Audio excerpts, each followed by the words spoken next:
Good morning, and I'd like to take this opportunity to thank the Rings Organising Committee for giving Lenneke and myself an opportunity to present on the Australian Antarctic Division's airborne surveying aspirations and previous work. So ICECAP Eagle is our current project. The Eagle component stands for the East Antarctic Grounding Line Experiment, and given that this project was spun up 4 or 5 years ago, it looks like we actually did a pretty good job of predicting the evolution of rings. Being Antarctic airborne surveying work, it's obviously difficult to do, and you require a lot of expertise, a lot of partners, etc. So here's our go at the standard logo bingo to try to represent our key collaborators. I won't go through and name them all. We've only got 9.5 minutes left now. But not only do we have a lot of collaborations from the science side of things, but we also have a lot of collaborations from the logistics side of things. It takes a lot of people in Antarctica and a lot of people back in the home nations to make this type of work feasible. And we've had some great support from the US, Korean, Italian and French and Chinese programs, both in terms of station support and access to aircraft as well. In terms of our vehicle for doing this work, we actually use a Basler running the standard University of Texas instrumentation suite. The main instrument of interest here is the ice penetrating radar system, but we also fly a NADAR pointing LiDAR, currently a GT2A gravimeter, but we've actually run an older BG3 in the past, and 2 different types of magnetometers, an optical camera for context, and positionings by GNSS and inertial systems. And recently, the last few years, we've started to get into airborne oceanography, so airborne expendable bathymetry temperature, conductivity, temperature depth, and current profiling probes. Clearly, airborne oceanography is the best way to do oceanography. I don't think anyone would argue with that. In terms of where we've covered in the last 11 or so years, you can see on the flight line map here, it's mainly been coastal work, although we've done some of those large inland radials from Casey in some early seasons, and there's been some work up around Concordia, based out of Concordia, in fact, in support of some of the oldest ice drilling activities. Duncan will be talking a lot more about this existing data in shortly. And I'd just also like to acknowledge at this stage that there's been a lot of support, not only in terms of the various stations around there that have offered us support, but also the actual aircraft has not only been provided by the Australians, but also we've had access and great support from both the Americans and the Chinese through QPQ arrangements, which has been very beneficial to all parties involved, I believe.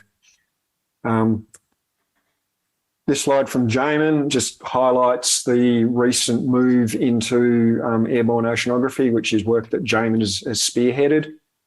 And that's been conducted both from Baslers with support from our Chinese, French and Korean collaborators, as well as work from helicopters and icebreakers with our Japanese collaborators. And this stage, I'll hand over to Lenneke to talk about the next few seasons. Lenneke.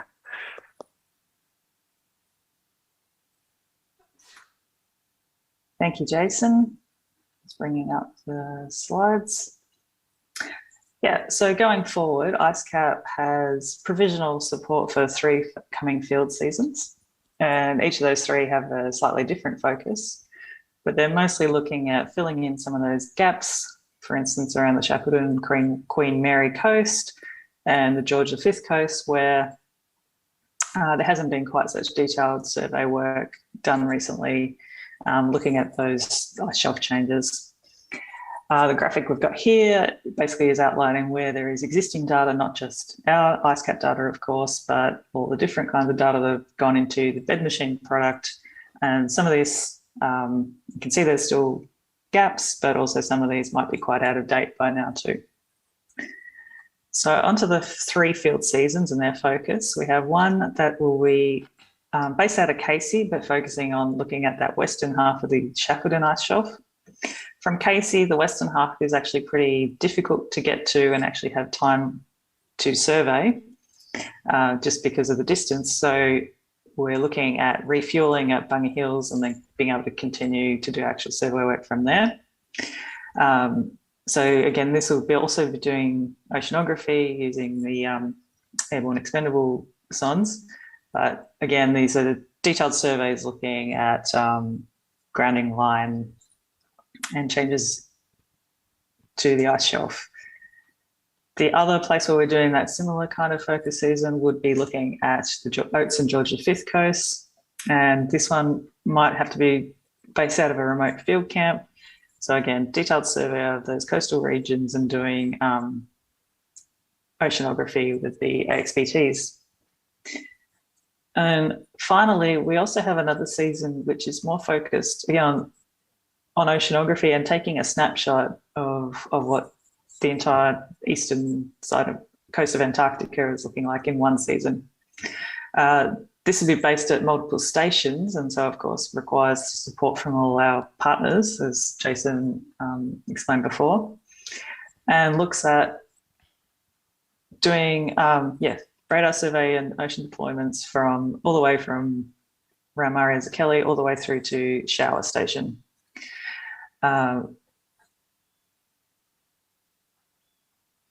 In terms of those plans and how they come to fruition, there are some challenges, and these would be pertinent to when we're talking to partners to collaborate with RINGS. Obviously, that last season that we talked about where we are mapping around the whole coast requires a lot of support from and a lot of things to line up all at once. And on top of that, there's always some difficulties, just even from the Australian stations, with access to some of those areas, particularly Enderby land that we're looking at. So where we can access things from Davis Station, which is there on the eastern side of the Amory Ice Shelf, skiway access can get a little tricky because for most of the summer, access to the skiway is from, you have to use a helicopter to get up there on the plateau. Earlier in the season, there is a sea ice runway out the front that is easier access to, but we generally don't have access to the aircraft around about that time of the year.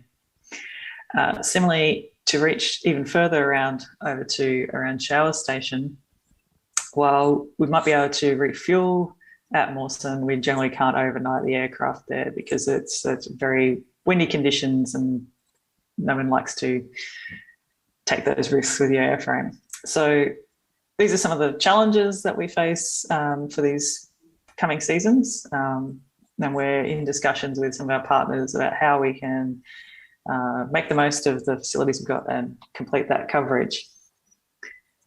And that's about it from us. So please send us questions via email. It's a pity we can't be there in person, but Felicity, Jamin and Duncan certainly are. So please chat to them as well. Thank you everyone for your time.